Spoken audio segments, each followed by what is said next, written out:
In the world of Lookism, there is a clear divide between the strong and the perfect. A character like Vasco is strong.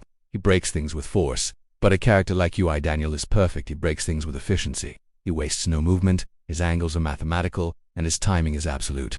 This is what we call technique mastery. It is the ability to execute a movement so flawlessly that it produces maximum output with minimum effort. If you want to move like the top tiers of the PTJ universe, you have to stop working out and start engineering your body. This is the elite skill blueprint.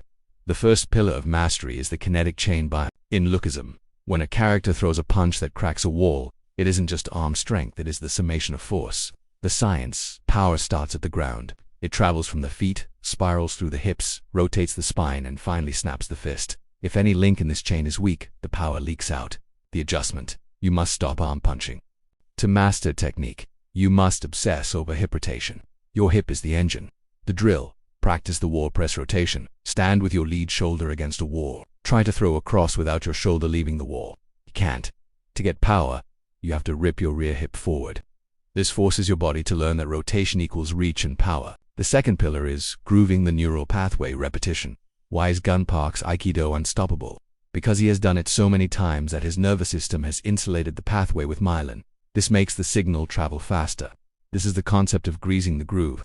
The myth, practice makes perfect. The truth, perfect practice makes perfect. If you practice a kick with bad form 1,000 times, you have mastered a bad kick. The protocol. You need to perform slow motion reps. Perform a roundhouse kick in super slow motion, taking 10 full seconds to extend and retract the leg. This exposes every wobble, every balance issue, and every weakness. If you can't do it slow, you can't do it fast. The third pillar is the micro-adjustment feedback. Characters like Hope and you from the same universe. Viral hit learn by analyzing footage. You cannot master technique if you cannot see your own mistakes. The tool. You are your own coach. You must film every sparring session and every heavy bag workout.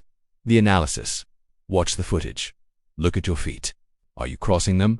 Look at your chin, is it up? Look at your non-punching hand, is it dropping? You identify one flaw and spend the next week fixing only that flaw. This is iterative improvement. You don't fix everything at once. You polish one jagged edge at a time until you are smooth. The fourth pillar is economy of motion efficiency. This is the hallmark of UI Daniel. He never moves more than he has to.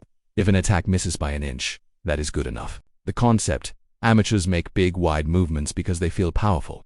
Masters make small, tight movements because they are powerful. The drill. Practice corridor fighting. Shadow box in a narrow hallway or a door frame. If your elbows flare out, you hit the wall. If your hooks are too wide, you hit the wall. This forces you to keep your guard tight and your strikes linear. It forces you to be compact. The final pillar is the flow state motion technique. Mastery is useless if you have to think about it. Okay, now I rotate my hip. Too late. You've got hit. You must reach a stage of unconscious competence. The goal. You want the technique to become a reflex, like blinking. The method. You need variable stress training. You drill your technique while you are fresh. Ben, you drill it when you are exhausted, Vasco style. Ben, you drill it when you are dizzy, spin, around 10 times. You prove to your nervous system that no matter what the environment is, the technique remains perfect. To achieve perfect technique mastery is to become a scientist of violence. You don't just throw limbs and hope they land. You calculate the physics, you drill the mechanics until they are boring, and you refine the movement until it is indistinguishable from magic.